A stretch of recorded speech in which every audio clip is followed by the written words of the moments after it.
Remember, remember, the 5th of November, the gunpowder treason and plots. I know of no reason why the gunpowder treason should ever be forgot. Good morning, good afternoon, and good night, and welcome to the pod where we chat, argue, and wax poetic about the movies that we love, hate, or that are simply worth talking about. All movies have something to say, and we enjoy trying to analyze what they capture. Welcome to the Chatter After. I am Brandon Alvarado, the Scarlet fan here, and I'm so excited to be back here tonight on this auspicious November the 5th to talk about the one and only film, V for Vendetta. And of course, I'm not doing this by myself. I'm doing with the amazing Chatter After crew. Isaac, what is up, man? Weaving. I have no idea what that was. And Hugo Weaving, though, I guess. And the great and amazing Mike Thomas. What's up, dude? Thank you for having me on this amazing November the 5th. I don't have my mask with me today, unfortunately, but I can't wait to talk about this amazing movie based off of one of the novels, one of my favorite writers. So this should be fun. Nice. Very, very interesting film. Well done film. Great job by James McTeague. One of the things that surprised me the most is that the screenplay was done by the Wachowski brothers, which a lot of people love their films, but a lot of people talked about how convoluted the Wachowski siblings. Hey, the Wachowskis. Hey. We got it. But yes. So, in one take. The screenplay was written by the Wachowskis. A lot of people have criticized them over the years with how convoluted some of their stories can be, even though I love their films. I love Cloud Atlas. I really enjoy Speed Racer. I love the Matrix films, no matter how people feel about them, and they're not perfect films. But this screenplay is amazing. And I can't wait to talk V for Vendetta with my crew. Guys, let's just get right in on it. Let's talk about initial reactions, experiences with V for Vendetta. Do we have any connection to the original source material written by Alan Moore? And I think it was Alan Moore, and I forgot who the artist was. Which, interestingly enough, the artist is the only person, David Lloyd, is the only person that's giving credit in the film, but that's Alan Moore does what Alan Moore does. But guys, let's talk V for Vendetta. Amazing film starring Hugo Weaving and Natalie Portman. Isaac, I heard you say on Twitter that you rarely own West-made films, but you own V for Vendetta. So, is this film good? Do you love it? Do you enjoy it? Talk to me. V for Vendetta. I mean, first and foremost, if I'm not mistaken, the reason why Alan Moore isn't credited is because he hated Watchmen, and I can't recall what the other adaptation of his was, to the point that he didn't want to be both credited or get sigils from it. Watchmen was after this movie, though. I mean, it's because of Watchmen, and it was some other adaptation. That's what I meant. Okay. What's Mike trying to say is that Alan Moore couldn't have said that he didn't want to be. Okay, Mandela effect. But anyway, you're good. You're good. We always get our info wrong, but anyway, when it comes to this movie, there's some parts that have aged, such as the special effects. Yeah, it has aged very poorly in my book. But honestly, in terms of political, thematical, all that sense, knowing what's going on in the real world, especially, the current states of affairs that I'm not going to mention because I don't want this channel to be in danger and all that jazz. is more, how should I say, now more than ever, and I think they push the themes and commentary perfectly. If I'm being completely frank. Okay. Gotcha. So what you love about the film is its dialogue and the themes, right? The commentary Yes. is what you love the most. Okay. Gotcha. Mike, V for Vendetta. I think you mentioned off air that this is the first time you've seen it. Right. Yeah. I think I'm the only person here who this was their first watch of V for Vendetta. So yeah, going into this movie, didn't know what to expect. I knew it was based off of Alan Moore's work. And I think going in, again, knowing a lot of Alan Moore's work, going into this movie, I think that kind of hampered my enjoyment of it just a little bit. I think it's a good movie, a well-made movie, but it didn't feel like an Alan Moore story. And the more I kind of looked into it and read about it, I understood why. It's it's got the appearance of being like very politically deep, right? There's a lot. It's got the appearance of having a lot of depth to the story, but at the end of the day, it's still good guys versus bad guys. Whereas Moore's writing style usually has a lot more shades of gray to it. You know, like we have V, and from what I can tell from the graphic novel, which I haven't read, this is just from research, is that he's a more again, gray character as opposed to this one. He says his methods are a bit harsh, and we do see him murdering a lot of people. But the movie goes out of their way to show that the people he's killing are in fact corrupt and bad people, whereas in the novel, apparently there's still a little more depth to the villains, the antagonists of this story. So when you have this revolution idea come to a head, it's more who's the good guy, who's the bad guy. Anarchy isn't good for anyone, whereas in this one it's more Star Warsy, where you're rooting for the rebels because they're fighting against fascism, essentially, right? And to me, it's like, okay, I've seen this story a million times. What makes V for Vendetta special? And again, knowing Moore's writing style, it's like, because in his vision of the novel, and that's why he has seen this movie. To kind of push back on what Isaac was saying earlier, this is one of the few adaptations he did watch, and he straight up said they kind of missed the point of the book because everything is a little too black and white, where it is morally gray in the story between V and the powers he's fighting against, in a sense. So again, the movie is well made, the story is fine, the screenplay is fine. It's just, again, another battle of good versus evil, or underdogs trying to rise up against this powerful force that I've seen a million times. It's not as unique as maybe Alan Moore set it out to be in the original book, as opposed to what they've done here to make it more plausible, more accessible to that's the perfect way everybody to say else. it, right? They made it a lot more accessible. It's not really a challenging story like Watchmen would be, for example. So would you say, before I give my take, would you say that maybe Watchmen, in spite of what people have talked about, right? Watchmen probably keeps more of the integral parts of Alan Moore's discussion, or at least the show, for example, as opposed to this film and what you've heard?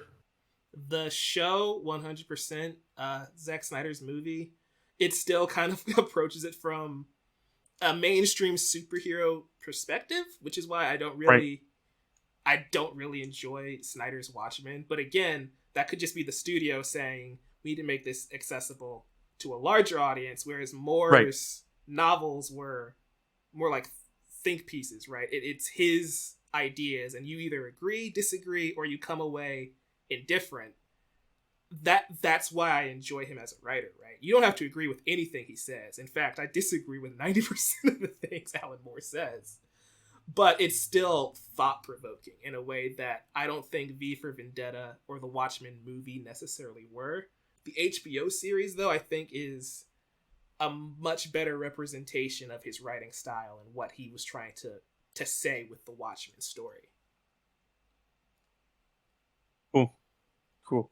I like what I enjoyed from this film.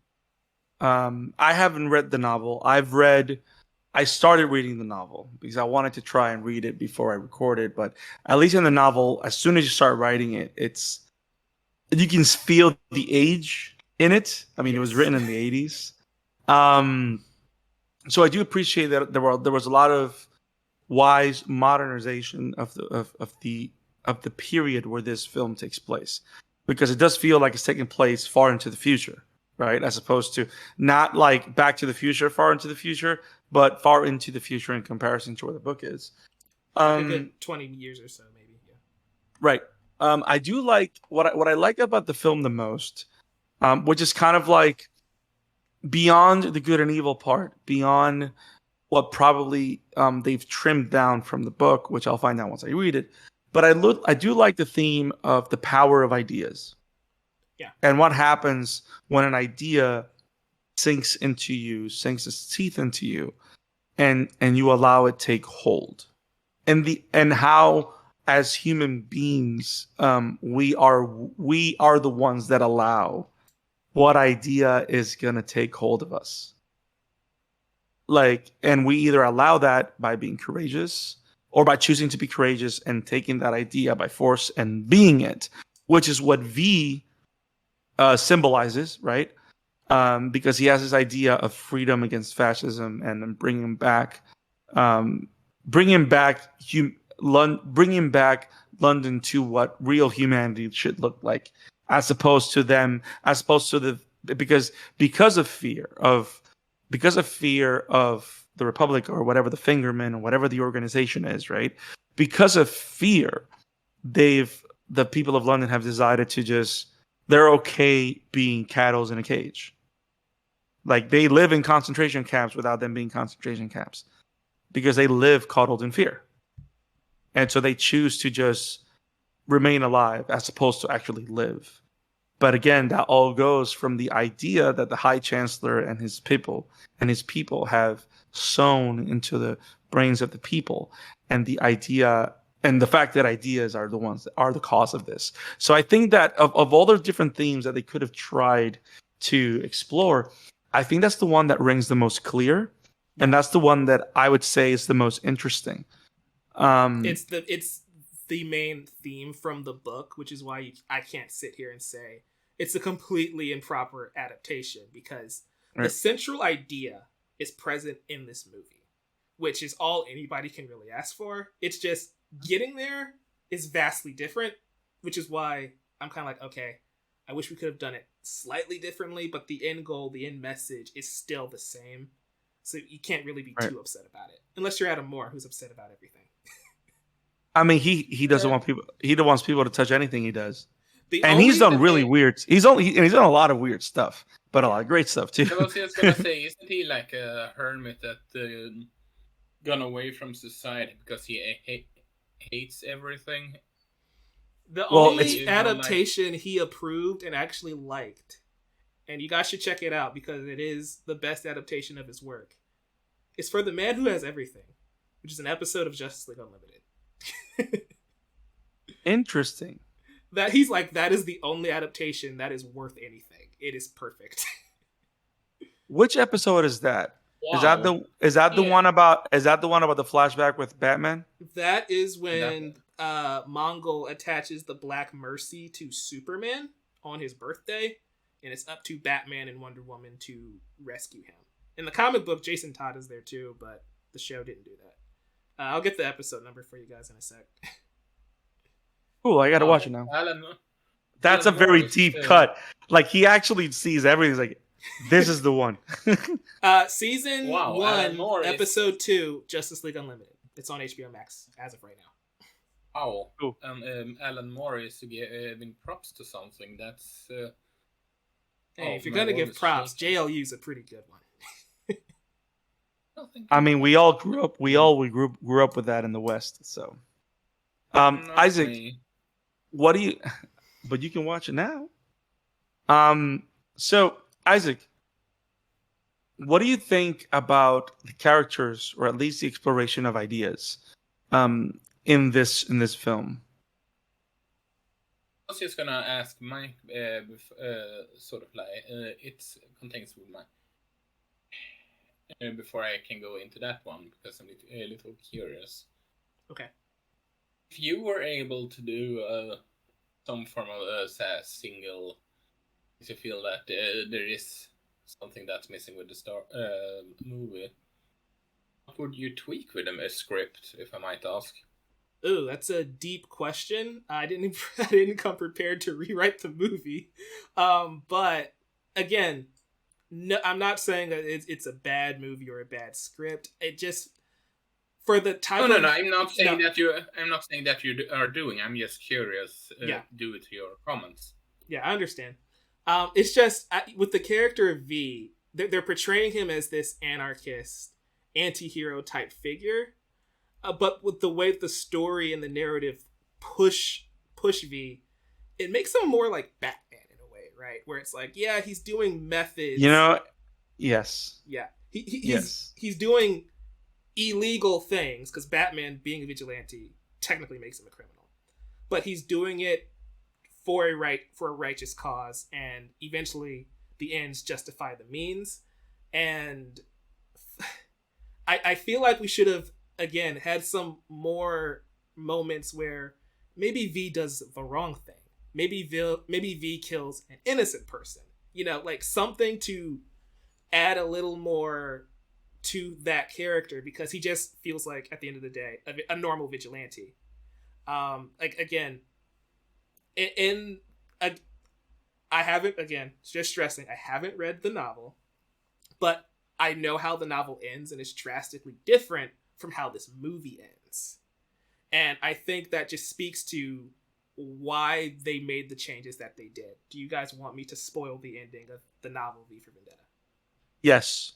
Okay. Because I think that would be very interesting, especially because I have something else to add later. But that would be interesting because that way we don't go around like, okay, well, what's different? What's different? Put this timestamp for those that. Just put this timestamp for when the spoiler is over for those that want to read it. Spoilers for a novel that's almost 40 years old. Yeah, I was just saying just in case, buddy. I'm joshing you, sir. Go ahead, Mike. So at the end of the film, V causes the explosion, right? Or the explosion happens. And at the end of the movie, we see the masses wearing their mask, and they start pulling them off, and a revolution has begun, essentially. In the novel, the explosion happens, and that final scene is not there.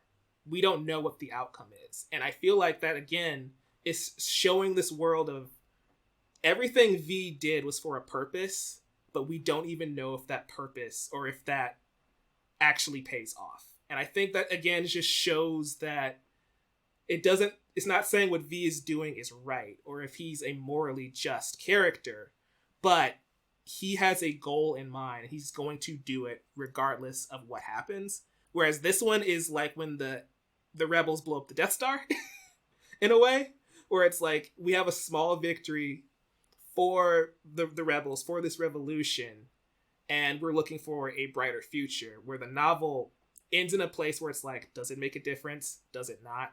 Does that mean we should stop fighting for the causes we want to? It's again just a more nuanced and layered type of story. Again, as somebody who hasn't actually read the book for himself, I can't say whether it pays off or not. But watching the movie, these are just the thoughts that I had, not even knowing about the book. Because I'm sitting there like, okay, this is just a run-of-the-mill superhero story, which is fine. You guys know how much I love my superheroes. But for this to be a Vertigo-esque comic, for this to be an Alan Moore story, it felt very by the numbers. Which I want to see. But to Isaac's original question of things I would change, I would make more sympathetic villains. Like we can have the High Chancellor still be a dick. That's fine. But like the people under him, maybe give them a little more personality, because the cause V is fighting for is kind of faceless to me. And then it's just, again, I have no connection. I have a connection to V and to Evey. That's it. So I kind of wish we spent more time developing the force they were fighting, and even adding elements of, well, is V just a crazy maniac? Because the movie tries to hint at it, but at least for me, I never really felt that from his character. Maybe I'm just used to seeing a bunch of crazy maniacs fighting evil. I want to see Stop quoting Mystery Men. I want to see a Netflix or HBO miniseries adaptation of this, mostly. It's funny that you say that, Isaac, because I wonder if a lot of the things that you're pointing out or bringing to the discussion, Mike, maybe they could have been addressed in a format or in a long form adaptation. And I go back to defend the film in the sense of the fact that they saw all those running themes or possibilities, but they focused on one, and that one that they did was good. Now, interestingly enough, I get where you're coming from, where them taking off their mask is supposed to feel like, okay, everything's going to change now, right? Right. But personally, I kind of feel that it really doesn't say anything, really, because it gives you that illusion. But at the end of the day, it's all about whether or not they're going to make that choice. So we know they made the choice of showing up, but are they going to keep moving towards that future, right? You do not get like that close-ended happy ending. You get maybe that hopeful ending. Maybe they added that little bit of hope to kind of say that V's message meant something, right? But what I found very interesting, especially cinematography-wise, and is how media was a very big character in the film. Yeah. Of course, most political thrillers nowadays, media has to be an element in your film, one way, shape, or another, right? But the idea that media is the way that everybody consumes information and everybody allows themselves to believe what's true. No one's researching anything. Everybody's just eating up whatever's presented. And it's not till V attacks the news station and puts out that video that people start questioning. And the fact that people start questioning is kind of like the point of the film, because if you understand, or not understand, but one of the running gags throughout the whole film is those scenes of people watching TV in the bar, the family, which we see the same family over and over again watching TV. We see all the senior citizens in the nursing home watching TV. And their reactions are lively, are particular. At first, they're all scared because they have no idea what's going on. Oh my God, it's a terrorist. So they're like listening to everything in the wake of the fear that the High Chancellor and his party has sown into the world.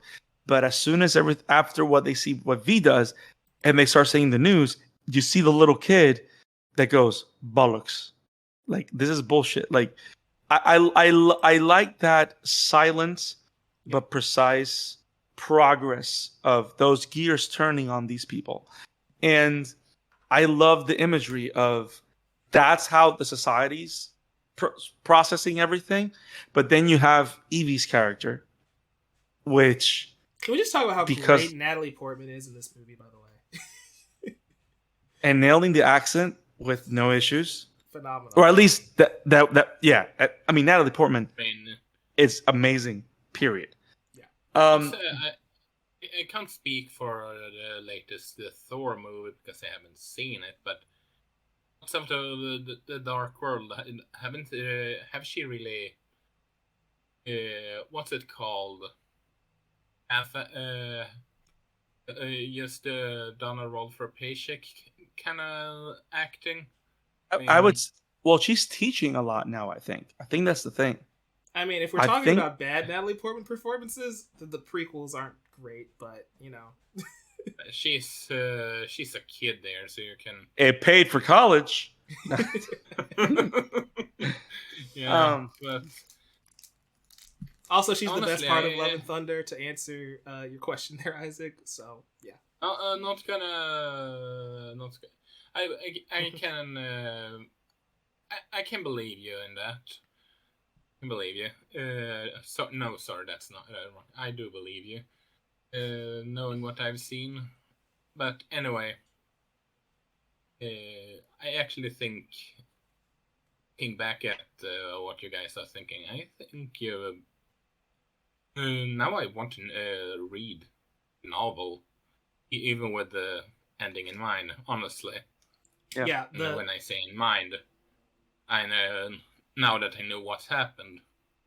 Yeah. Also, I do agree with Mike that quote unquote villains is a bit bare bones. Is that the right terms?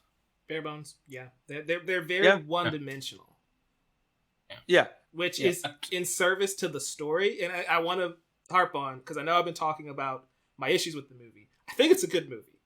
It's just not what I necessarily wanted from it. So the villains are serviceable for this story, even though I wanted more from them. Yeah, here's what I think it's safe to say, and not to cut you off, Isaac, that the villains are what the story needs. Right. You know what I mean? Like, they're in service of what they're trying. They're in service of the themes of the movie.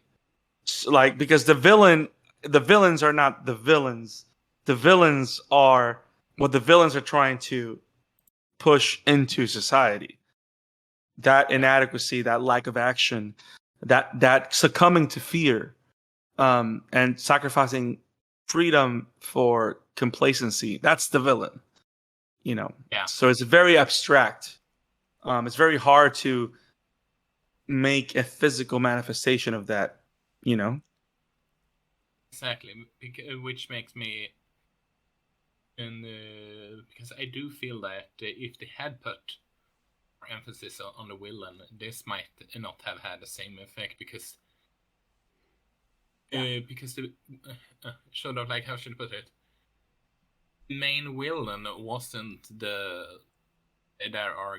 wasn't the people, sort of people in charge. It was the party as a whole. Yeah. Kind of deal. So it would be a hard time to sort of skim it out. Give the underlings to the dictator some bit more screen time, which is why I go back to the whole.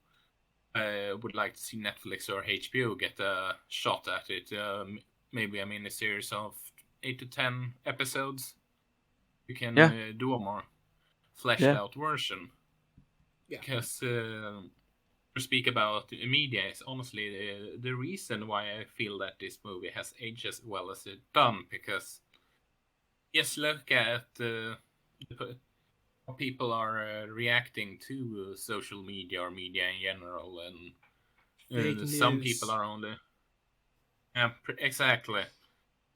People are consuming it sort of like that. Some people are just going to take the word for granted from X amount of people just because they like what they say or something, or insert reason here. Yep. Mm-hmm. Also, Mike, I just want to say that if I have sounded like an douchebag or something, I want to apologize for that. No, not at all. No apology necessary. All is good. Whatever you've heard, fake news. Okay. Fake news. So let's talk about the meaning of the word vendetta. Has anybody actually taken the time to dig up the meaning of this word? Well, I can have it be here. that right I have it now. here. Okay. No, I have it here, which is why I bring it up. So the actual meaning of vendetta, I'm going to read it because I'm lazy. A blood feud in which the family of a murdered person seeks vengeance on the murderer or the murderer's family. So so it's very, very, very derivative what we see in the story, because it's all about justice and injustice, right? Yeah. And like, so V doesn't, that we know of, right? V doesn't have any familial connection to anybody that's gone through this, but he's kind of like choosing to view the people of London as his family, or like your fellow kin as your family in terms of society, right? Like, there's no healthy society if you're not taking care of your neighbor, right? It's that kind of familiarity, or at least that kind of protection, or that seal, right? Right. Now we do see that kind of story with Evie's character, with Natalie Portman's character, which it's interesting that when the whole detox thing, which, by the way, in regards to power of ideas, that whole thing that she needed to detox herself from all the fear that was fed to her through the years, all the fear that she was raised with all the experiences that happened with her parents, all of that she had to detoxify from it. And the only way she can detoxify from it is by confronting the truth and accepting the truth, and not allowing anybody to tell her that what happened. You know what I mean? Like she's been convinced that things happen for a different reason, but but once the truth came out, she had to confront that anger, that hatred, and she chooses not to be violent, which is, I think, is very particular based on the name of the book. Yes. Like, because she deliberately chooses not to do a vendetta. She chooses not to do what V does. So it puts her in direct relation and in direct contrast with the character of V. Because V feels in his bones that the only way he can fix the world that wronged him and the people of London is by doing what he's doing. That's the only option that he sees viable. And we don't know who he knows. I mean, we know that he knew Valerie, which is the actress director that was caught in the Larkhill Institute. We know that he knew of her because that's why he has the story. But we don't see that he's connected to anybody. And I just find it fascinating how it also presents in these two characters. There's two different ways of going about this. You either choose to recognize what happened and try and just live your life and be better, or you choose to recognize what happened and fight back. But you can't really say that either of them is a bad choice. It reminds You know what I mean? of Attack on Titan in a way. Yeah, there's a little bit of that. Yeah. I And wonder it's if the creator is an Alan Moore fan. I wouldn't be surprised because of all the political and psychological hoops these characters have to go through the whole series of Attack on Titan. Plug for the amateur otaku right here. Check it out. It's awesome. But yeah, like I find it interesting that the person that's representing. So it goes back to the idea you mentioned, Batman, right? Yeah. It's funny because I actually wrote a note. Alan Moore's Batman. Like, I actually wrote that on my notes. I have it because I thought about it. But the idea of Batman but the Christopher Nolan version of Batman, that the point of Batman or Nolan's trilogy is not that Batman is a hero. Mm-hmm. Batman is a symbol of doing the right thing to protect and free Gotham, right? That's the purpose of the cape, which is why it is something that can be carried from generation to generation. again, that's one of the reasons why I love The Dark Knight Rises, because of the idea of passing the torch to pseudo Dick Grayson, right? And it's funny. A lot of people say that those spiral years are kind of crazy, but hey, he was a cop. So hey, it's a deep cut. It's a deep cut. I will just never forgive Nolan for just not going. Just name him Richard Grayson. What is this John Blake nonsense? Just do it. Wanted to do a quote unquote fun twist for the odd. Then name him And also- Tim Drake. Nobody would have saw that coming. No, but you know what's funny? Fair It's enough. interesting. It's interesting enough. You know what? Why the name makes sense and the whole mystery makes sense? Because then he didn't have to deal with the whole Flying Grayson's backstory. Just make him an orphan. Just use that as the connection. I guess my pushback is the age we follow up with this character. You can just say that happened. And instead of getting adopted by Bruce, he goes to an orphanage at the end. Oh, we need to hear Bane. But yeah, I love the Dark Knight Rises. That'll just forever kind of irk me. I can just see Bane in the stadium. We need to get Harley for my pasta maker. I just want my pasta maker. That is such a great running joke in Harley Quinn. So good. So Clapping out a hand. when he calls his therapist in the concert. Okay, so again, Yeah. Harley Quinn. It's one of the best animated shows ever made. Shouts out to Kaylee Cuoco. So great. Okay, back to V for Vendetta. Yes. Symbols, masks. So I like the fact that the whole point of V, right? Because the whole point of Evey is a character, a person that is dealing with this, everything, right? Yeah. But the whole thing with V is that he chooses to not be a person. He chooses not to be a man. He chooses to find a way to be the embodiment of this idea of righteousness, justice, anarchy, whatever it is. Like, he chooses to be the blight needed to destroy fascism, or to actually get people to do something, which to me is it's interesting, because and that's why I like the character. That's why he has the the Guy Fawkes mask, right? Because he's not even human. He just has a perma smile on his face. Right. Can't see his eyes. He's a symbol now. He's no longer a man. Right. Hugo Weaving's cool, And by the way. By the way, he's had a blast making this movie. You can tell. It's like peak Hugo. Like, Hugo is just great. Did he just do the voiceover, or was that. he actually in the suit? I couldn't confirm that. I think he's in the suit. I mean, I would say that maybe he didn't do... Well, here's the thing, though. He does most of his stunts in The Matrix. So I don't see why he wouldn't. You know what I mean? I mean, because think about this. Lord of the Rings is what? 2002? 2000, yeah, like the beginning of the 2000s. Right? So he's still young, because The Matrix was 99. This is 2006. It was probably filmed in 2004, 5-ish. Mm-hmm. So he's still at that age where he can... I mean, Matrix Revolutions hasn't come out, right? Because Matrix Revolutions is not till like 7 or 8, I think. Because I know the sequel came out like 5 or 6 years after the original Matrix. So Hugo is at peak physical condition.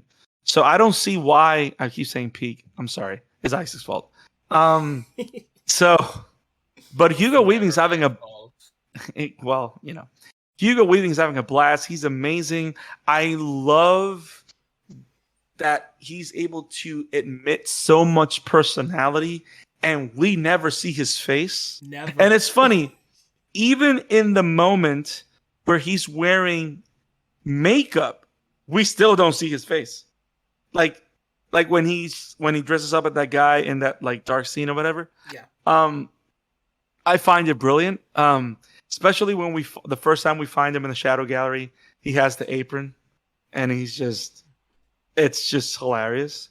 In the mask, we never see him eat either. It is just is some comedy right there. Yeah, it's great. It's just so great. Yeah. Now, I do also like to point out the fact that the movie goes out of its way to kind of, and also the character himself, like, you see little senses of humanity, but he also tries to find ways to not remind himself that he's human, because he's forcing himself to be an idea.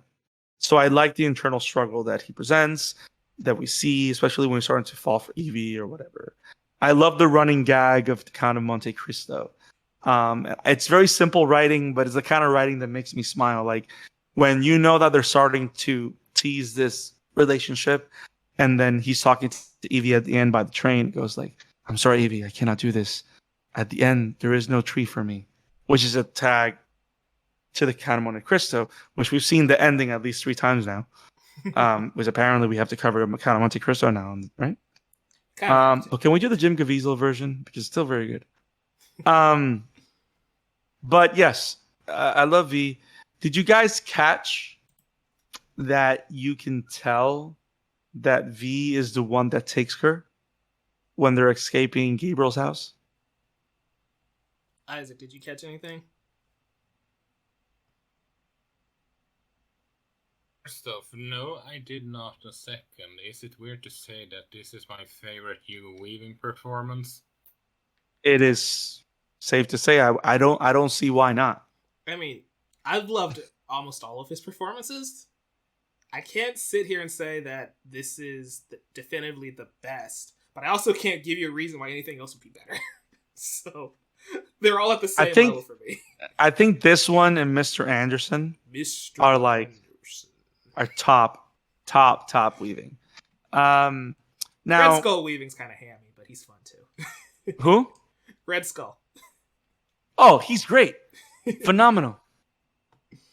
Had Captain, you and I are the same. Soulstone Hugo, but that's not Hugo. That's someone else. That's the guy from Walking Dead. Which, by the way, great impressions. So in the scene where Natalie Portman jumps out of the window, and she supposedly gets captured by the fingerman, the fingerman then grabs her. You can see that the wrist is red, and the eye covers is red like burned. So you know that's V. It's a very, very particular detail. Yeah. But it's the kind of detail that makes you go, blink and you miss it. You did the thing. Yeah. That's why it's like this is such a well-made and well-constructed film, right? Because they thought of everything. And even, again, the complaints that I have about it, there's a reason why the movie is the way it's thought about, yeah. Right, because it's not like they ignored these elements of the book. They just said, for the story we want to tell, we're going to focus on this specific beat, and we're going to just do away with some of these other ones. And we're going to make this one really shine.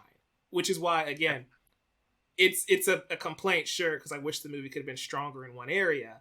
But as far as what they wanted to do and the story they wanted to tell, it is a pretty good film. It is an amazing, amazing movie in that regard. Favorite scenes, Isaac?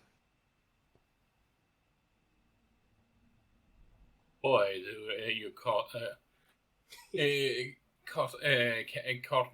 with the pants down on that question. I mean, we ask this question almost every podcast. I know, but sure, but this is a movie that is a hard time choosing a favorite scene of mine, and which is didn't really think about that when I watched it, but if I had to choose one on the top of my head, it's probably the news when he had his newscast, just to see people's reaction. That's great. Oh, can we talk about how John Hurt had a great time making this movie too? Apparently, he's so good at yelling at things. Oh yeah. I mean, sure. May he rest in peace. He's perfect in this movie. Yep. For sure. And Andrew Ray was great too. The one that plays Finch. He's very good as well. I love how he plays like the beat down cop, right? Yeah. Which is kind of very traditionally British. You know what I mean? Like Yeah. Like, yeah. So that was great. Yeah, I also love Rupert Graves in this movie, simply because he's playing the exact same character he plays in Sherlock years later, which I just find kind of funny. Rupert Graves, is that the one that plays the inspector in Sherlock? Yes. Yeah, that's the Robert Downey Jr. one. No, this is the Benedict Cumberbatch series, BBC. He plays. Wait, so is Rupert Graves the one that plays the assistant to Finch? Yes. Oh yeah. He plays. And so in Lestrade. Sherlock, it's like it's pretty much the same role. He's assisting Sherlock because he's always like 5 steps behind him in Watson. It's just kind of funny. It's like he's playing the same character. It's funny you say that. I'm actually getting back on track with Elementary, which, by the way, very good show. There's a lot of good Sherlock adaptations, surprisingly. Yes, I can't wait for that Sherlock Holmes 3. Yeah, for sure. So Stephen Fry. Yeah. Whoa, Stephen Fry, he's great in everything he does. So, yeah. I mean, we just saw him as Fiddler's Green, and he was still amazing. So, hey, Stephen Fry. Now, so Mike, do you have a favorite scene or moment? Oh, that, like Isaac said, it's kind of hard to narrow down. I guess for me, the one that stands out the most is when we first meet V, right? When he jumps in and he rescues Evey, because he's such a peculiar character.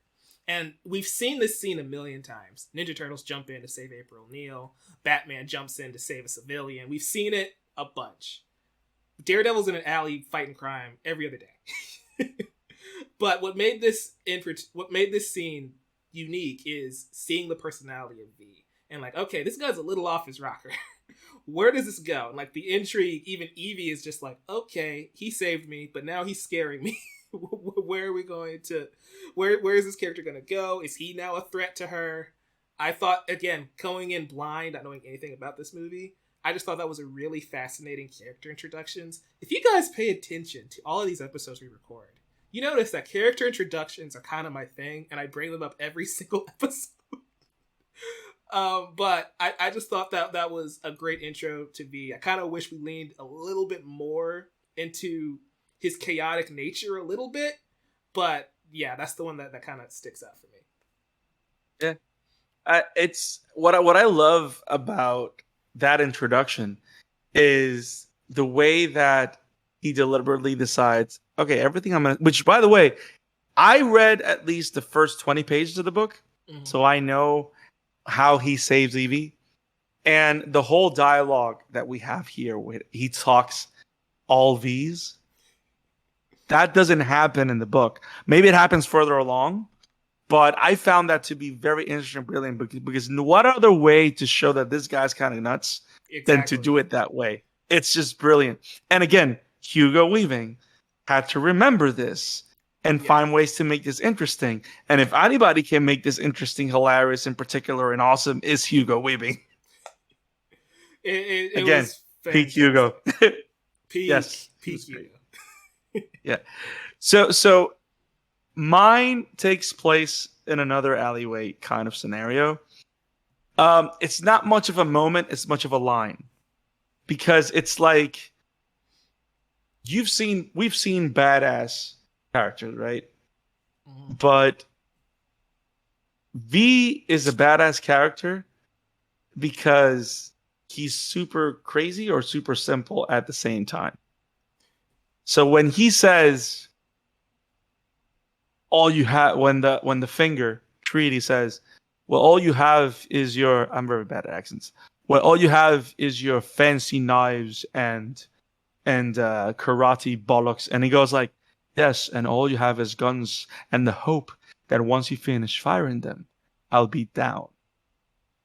Because if not, I will kill you all before you reload. And when he says that, you're like, shit. That's a boss. And then you got, it's like, no, and then he does it. Yeah.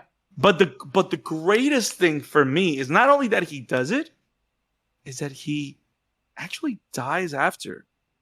So it's so it kind of like So so embodying the idea kills the man. But again, how he can push his body beyond the limit because he decides to become that idea. So I like how it drives home those points. And it's just awesome. Yeah. So great. So great. Fun time. I don't know, guys. V for Vendetta is awesome. I think we all have to. You know what we should do? We should all read the book and come back and talk about it. That's what I think we should do. If I can find it for a cheap buck, then sure. Isaac's like, if it's in the bargain bin, yes. Anything over $5, not here, fam. Just say that it has come to the point that manga is easier to get a hold on than the Western comic. Fair enough. Fair enough. I don't know what it's like in Sweden, but that seems very, very strange to me. But hey, I believe you. But yeah, I'm always a fan of a book club where we pick a book and come back. So those are fun. Yeah. Awesome. So guys, V for Vendetta. Final thoughts? Isaac? Love it. Mike? Yeah, it's a great movie.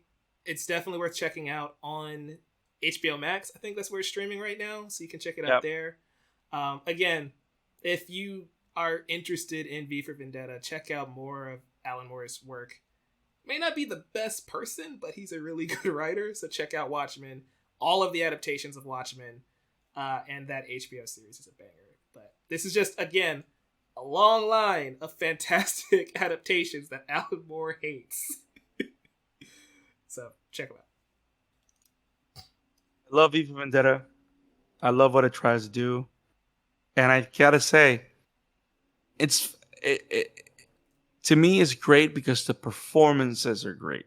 And I think that's one of those things, like, maybe if the performances weren't as great as they are, we maybe wouldn't be talking about this film the way we are. Because when you have a character like V that it's all not there, really, physically and mentally, that performance makes that character. And yeah, that's why I love it. It's one of those things where if this wasn't Hugo Weaving and Natalie Portman, I don't know how well this movie would have worked. Yep. That's the Apples. Guys, thank you for joining us for another episode of the Shatter After podcast, part of the Novice Cinephile Network.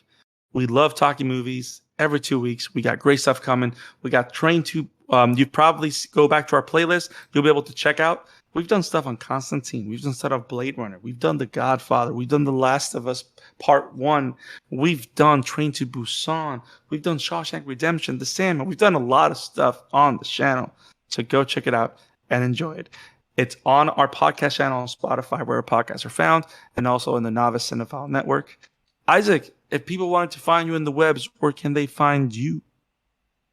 Well, you can find my work at Woman Entertainment, and you can find me at Emblemaniac on Twitter. Mike Thomas, if people need to find you, where can they find you? YouTube.com/NoviceCinephile and at Novice Cinephile on Letterboxd, Facebook, Twitter, Instagram at The Novice Cinephile. Yeah, we are just having a lot of fun here at the Chatter After. We've got 2 bonus episodes. You guys only get like 2 a month. You're going to be getting like 4 this month. So look out for Black Panther and Wakanda Forever. Those are going to be special. Make sure you stay tuned for those. This is amazing. So you can find me at the Scarlet Fan 52 on Twitter or on Instagram. Have it awesome. Keep watching movies. Peace.